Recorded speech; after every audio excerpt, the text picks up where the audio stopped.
తర్వాత మూడో దశలో యోహాను 15:16లో యేసు ప్రభు మనల్ని ఎన్నుకున్నాడు.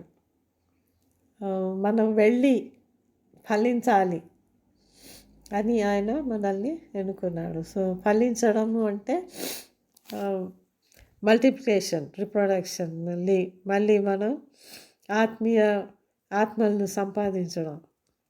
సో 1 తిమోతి 1:2లో పౌలు తిమోతిని నా ఆత్మీయ కుమారుడు అని పిలుస్తున్నాడు. సో మూడో దశలో మనము ఫలించాలి, దేవుని కొరకు పని చేయాలి అని దేవుడు ఆశిస్తున్నాడు. ఈ 3 దశలను మనము పూర్తి చేసినప్పుడు పూర్తిగా యేసు ప్రభు స్వారూప్యంలోనికి రావాలి అని దేవుడు ఆశించినది నెరవేరుతుంది. యేసు ప్రభువును తండ్రి పంపిస్తాడు. అదేవిధంగా యేసు ప్రభు కూడా మనల్ని పంపిస్తాడు బయటికి, మీరు వెళ్ళి అనేక మందిని శిష్యులనుగా చేయండి అని. తర్వాత శిష్యులకు ఉండవలసిన లక్షణాలను చూస్తే యేసు ప్రభు తనను వెంబడించిన జనసమూహాలను వాళ్ళని చూసి ఎవడైనా నా శిష్యుడిగా ఉండాలంటే అంటే అందరికీ ఆహ్వానాన్ని ఇస్తున్నాడు యేసు ప్రభు. సో ఎవరైతే తగ్గించుకొని విధేయత చూపి ఆయన్ని వెంబడించారో వాళ్ళు మాత్రమే ఆయన శిష్యులు అయ్యారు. లూకా 14:25-30లో చూస్తే ఇక్కడ 3 విషయాల గురించి యేసు ప్రభు చెప్తున్నాడు. ఎవడైనాను తన తల్లిదండ్రులను, సహోదరులను అందరినీ ద్వేషించి నన్ను వెంబడించాలి. తర్వాత రెండో విషయము తన సిలువను ఎత్తుకొని వెంబడించాలి. మూడో విషయము ఎస్టిమేట్, ఎవరైనా ఇల్లు కట్టేటప్పుడు ఎన్ని ఖర్చులు ఉంటాయి, అనుకోకుండా వచ్చే ఖర్చులు ఉంటాయి, మొత్తం ఎంత ఏం చేయాలి అవన్నీ తెలుసుకొని చేయగలిగితేనే ఆ ఇంటిని మొదలు పెడతాడు. లేకపోతే మధ్యలో ఆపేస్తే ఏమవుతుంది, అందరూ చూసి మంచిగా మొదలేసాడు కానీ కట్టలేకపోయాడు అని అందరూ నవ్వుతారు, ఎగతాళి చేస్తారు. ఇక్కడ కుటుంబం, తల్లిదండ్రులు, సహోదరులను ద్వేషించడం అంటే వాళ్ళని నిజంగా ద్వేషించాలని కాదు. సో యేసు ప్రభుకి మన తల్లిదండ్రులకి మధ్యలో ఎన్నుకోవాల్సి వచ్చినప్పుడు యేసు ప్రభుకి ప్రథమ స్థానాన్ని ఇవ్వాలి. అంటే ద్వేషించే భావం వస్తుంది అక్కడ, అంటే వాళ్ళని నెగ్లెక్ట్ చేసినట్లు. ఇప్పుడు యాకోబు యోహాన్ని శిష్యులు పిలిచినప్పుడు వాళ్ళ తండ్రి వాళ్ళతోనే ఉంటాడు, కానీ వాళ్ళు ఏం చేస్తారంటే తండ్రిని వేరే వాళ్ళకి అప్పగించేసి వాళ్ళు యేసు ప్రభుని వెంబడిస్తారు. సో అట్లాంటి సమయాల్లో మనము యేసు ప్రభుకి ప్రథమ స్థానాన్ని ఇవ్వాలని యేసు ప్రభు చెప్తున్నాడు. దేవుని సేవ విషయంలో మన కుటుంబ సభ్యులు వచ్చినప్పుడు వాళ్ళకి రెండో స్థానం ఇచ్చి వాళ్ళకి ఏర్పాట్లు చేసి మొదటి స్థానాన్ని మనం దేవుని సేవకి యేసు ప్రభుకి ఇవ్వాలి. సో యేసు ప్రభుకి మనకి మధ్యలో ఎవరు వచ్చినా, ఏ విషయం వచ్చినా కూడా దాన్ని ప్రక్కకు పెట్టి యేసు ప్రభుని వెంబడించడం. మన సొంత ఆశలు కానీ, మన సొంత కోరికలు కానీ, లోకాశలు వీటన్నిటిని కూడా పక్కకు పెట్టేసి యేసు ప్రభుని ఎన్నుకోవడమే ద్వేషించడం, వేరే వాళ్ళని ద్వేషించడం అని అర్థం చేసుకోవాలి మనం. సో అట్లా చేసిన వాళ్ళే యేసు ప్రభు శిష్యులుగా ఉండడానికి అర్హులు అని చెప్తున్నాడు. తర్వాత సిలువను మోయడం, ప్రతిదినము సిలువను మోసుకుంటూ ఆయనను వెంబడించాలి. సో మన స్వచిత్తాన్ని త్యాగం చేసినప్పుడు మనం కొంచెం బాధపడతాం. సో మంచి విషయాల కోసం బాధపడము, తర్వాత వేరే వాళ్ళని క్షమించడం, అనవసరంగా మనల్ని బాధ పెట్టినప్పుడు వాళ్ళని క్షమించడము, ఇవన్నీ మనకి కష్టంగానే ఉంటాయి.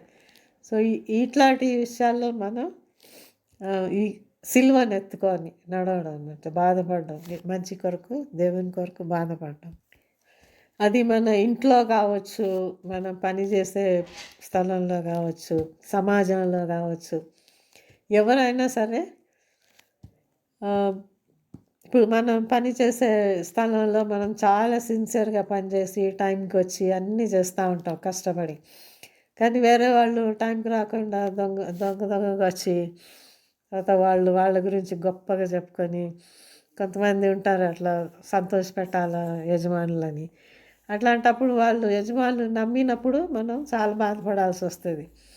సో అది కూడా సిలువను మోయడమే. సో సిలువను మోయడం అంటే అది ఒక జ్యువెలరీ లాగా మెడలో వేసుకోవడం కాదు. ప్రతిదిన మనము ఇట్లాంటి పరిస్థితులను ఎదుర్కొన్నప్పుడు సంతోషంగా వాటిని యేసు ప్రభు కొరకు ఎదుర్కోవాలి. యేసు ప్రభువు ఆయన సొంతగా సిలువను ఎట్లా ఎత్తుకొని మోసాడో అదేవిధంగా మనం కూడా యేసు ప్రభు కొరకు ఈ లోకంలో బాధలను అనుభవించాలి అని చెప్తున్నాడు. సో మూడో విషయం, ఎవరైనా ఇల్లు కట్టాలన్నప్పుడు అన్ని విషయాలు చూసుకొని దానికి నేను రెడీగా ఉన్నానా లేదా, సిద్ధంగా ఉన్నానా, అన్ని వనరులు నా దగ్గర ఉన్నాయా లేదా, నేను వాటిని తట్టుకోగలనా లేదా అని అన్ని లెక్కలు వేసుకొని అప్పుడు ఇల్లు ప్రారంభించాలి. సో ఇక్కడ యేసుప్రభు మనకి శిష్యుడిగా ఉండాలి అంటే మనం ఏమేమి కష్టాలు ఎదుర్కోవాల్సి వస్తుంది, ఏ జీవితం ఎట్లా ఉంటుంది, సులువుగా ఉంటుందా, ఈ కష్టంగా ఉంటుందా, అన్నీ ముందే తెలుసుకొని తర్ఫీదు తీసుకొని అప్పుడు మనము శిష్యుడిగా యేసుప్రభు శిష్యుడిగా ఉండడానికి తీర్మానించుకోవాలి. అట్లా ఆత్మీయంగా బలం పొందినాక, బలపడినాక, సో ముందే తెలియకుండా యేసుప్రభుని వెంబడిస్తాను అని వచ్చేసి మధ్యలో ఆగిపోతే అందరు చూసి హేళన చేస్తుంటారు. ఈయన యేసుప్రభుని వెంబడిస్తాను అంటున్నాడు, కానీ ఆయన జీవితం చూస్తే అన్నీ సగం సగం చేసి వదిలిపెట్టేస్తున్నాడు అని అందరూ హేళన చేసి నవ్వుతుంటారు. సో శిష్యుడిగా ఉండగోరిన వాళ్ళ జీవితంలో యేసుప్రభు అనేక కష్టాలు బాధలు గుండా నడిపిస్తాడు. అట్లా వెళ్ళినప్పుడే మనము ఓర్పు అంటే ఏంటి, నమ్మకం అంటే ఏంటి, నిరీక్షణ అంటే ఏంటి, ఇవన్నీ కూడా నేర్చుకోగలం. రోమా 5:3-4 చూస్తాము, మీది బాధపడేటప్పుడు సంతోషించండి, ఎందుకంటే బాధలు ఓర్పును కలిగిస్తాయి. ఓర్పు మన ప్రవర్తనను యేసు ప్రభునందు బలపరుస్తుంది. తర్వాత ఈ విధమైన జీవితం మనకు నిరీక్షణను కలిగిస్తుంది. తర్వాత ఏదో ఒక లాభాన్ని పొందాలని, ఏదో ఒక మేలును పొందాలని, కష్టాలను ఎదుర్కోకుండా సుఖంగా జీవించాలని కొంతమంది యేసు ప్రభుని వెంబడించాలనుకుంటారు. లూకా 9:57-62 వరకు చూస్తే, ఒక నేను నిన్ను వెంబడిస్తాను అంటాడు. మరి ఆయనకు గొప్ప స్థితి దొరుకుతుంది అనుకున్నాడో, లేకపోతే పెద్ద మంచి గృహం దొరుకుతుంది అనుకున్నాడు. యేసు ప్రభు చెప్తాడు, నాకు ఇల్లు లేదు, ఆకాశ పక్షులకి వాటికి గూళ్ళు ఉన్నాయి, కానీ నాకు నివసించడానికి స్థలం లేదు అని చెప్తాడు. అప్పుడు ఆయన వెనక్కి తిరిగి వెళ్ళిపోతాడు. ఇంకొక ఆయన నా తండ్రిని సమాధి చేసి అప్పుడు వస్తానంటాడు. అంటే ఆయన చనిపోయే వరకు వేచి ఉండి ఆయనను చూసుకొని అప్పుడు ఆయన చనిపోయినాక నేను వెంబడిస్తానంటాడు. సో యేసు ప్రభుకి మొదటి స్థానాన్ని ఇవ్వట్లేదు, ఆయన తండ్రికి మొదటి స్థానాన్ని ఇస్తున్నాడు. సో ఆయనను కూడా యేసు ప్రభు శిష్యునిగా చేర్చుకోడు. మరి ఇంకొక ఆయన, నేను ముందు వెళ్ళి నా కుటుంబం వాళ్ళందరికీ బాయ్ చెప్పేసి వస్తాను అంటున్నాడు. సో యేసు ప్రభు పిలవగానే ఆయన వెంబడించలేదు, వాళ్ళని వదులుకోవడానికి ఇష్టపడలేదు. వాళ్ళతో వెళ్ళి కొంత సమయాన్ని గడిపి కొంతకాలము తర్వాత వస్తానని తను పోస్ట్పోన్ చేసుకుంటున్నాడు. కాబట్టి నాకు అనుకూలంగా ఉండదని ఒక ఆయన, నా తండ్రిని నేను చూసుకోవాలా అని ఇంకొక ఆయన, తర్వాత పోస్ట్పోన్ చేసుకొని తర్వాత ఇప్పుడు కాదు నేను తర్వాత వస్తానని ఇంకొక ఆయన అట్లా వాళ్ళు అర్హత పొందరు, వెనక్కి తిరిగి వెళ్ళిపోతారు. కాబట్టి యేసుప్రభు మనల్ని పిలిచినప్పుడు, నన్ను వెంబడించు అని పిలిచినప్పుడు, మనం ఎవరినైనా దేనినైనా వదులుకోలేనప్పుడు ఆయనను వెంబడించలేము. తర్వాత ఆయన కొరకు బాధపడలేనప్పుడు, నీతి కొరకు బాధపడలేనప్పుడు, ఖచ్చితంగా ఆయన కొరకు నిలబడలేనప్పుడు మనము ఆయన శిష్యులను కాలేరు. ఇవన్నీ జనసమూహంలో ఉన్నవాళ్ళు విన్నప్పుడు కొంతమంది ఆయనను విడిచిపెట్టి వెళ్ళిపోతారు. సో యోహాను 6:66-68 చూస్తాం మనం.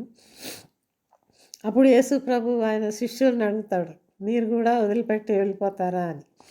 అప్పుడు పేతురు అంటాడు, మేము ఎక్కడికి వెళ్ళగలం, నీవే నిత్య జీవపు మాటలు గలవాడివి అన్నప్పుడు మత్తయి సువార్త 19:29 చూస్తాము. యేసు ప్రభు ఇక్కడ వదులుకున్న వాళ్ళందరూ, ఇక్కడ త్యాగం చేసిన వాళ్ళందరూ కూడా 100 పొందుతారు, వాళ్ళు నిత్య జీవాన్ని పొందుతారని యేసు ప్రభు చెప్తాడు. తర్వాత పాత నిబంధనల్లో కూడా మనం చూస్తాం యేసు ప్రభు శిష్యులుగా ఉన్నవారిని. అబ్రహాము, మోషే, యెహోషువ, దావీదు, రూతు, ఎస్తర్, వీళ్ళందరూ కూడా యేసుప్రభుని ఎంతో నమ్మకంగా వాళ్ళ ప్రాణాలని తెగించి యేసుప్రభు కొరకు నిలబడతారు.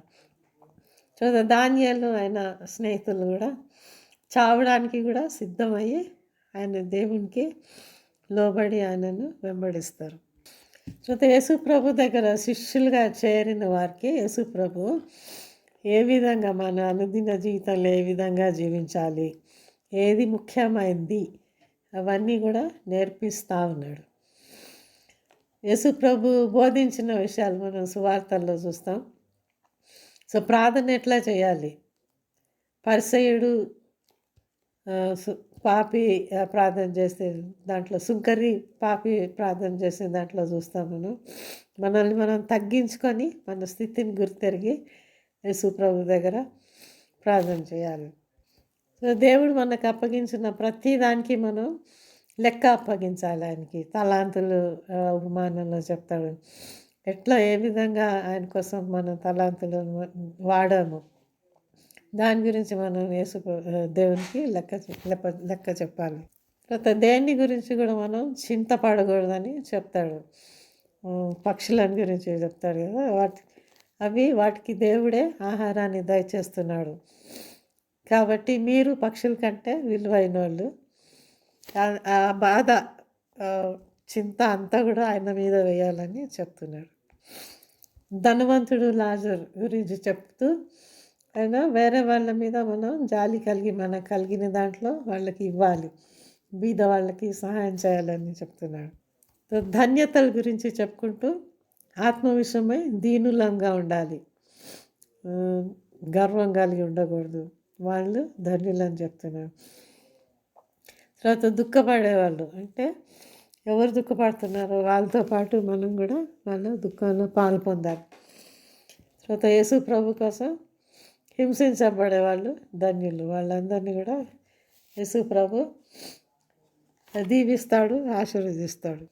తప్పిపోయిన కుమారుడు క్షమించాలి అని బోధిస్తాడు.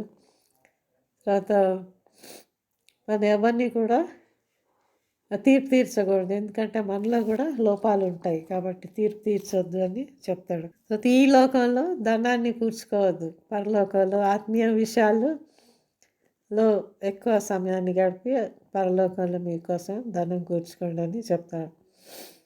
చాలా చిన్న పిల్లల్లాగా యథార్థంగా తగ్గించుకొని ఉండాలి, ఆయన విశ్వాసం ఉంచాలని చెప్తాడు. జబదీ కుమారులు వాళ్ళ తల్లి వచ్చి యేసుప్రభుని రిక్వెస్ట్ చేస్తుంది, ఒకరిని నీ కుడి వైపున ఒకరిని ఎడమ వైపున కూర్చోబెట్టుకోమని. అప్పుడు యేసుప్రభు చెప్తాడు, అది తగిన సమయాల్లో హెచ్చించేది, అదంతా దేవుని చేతిలో ఉంది అని చెప్తాడు.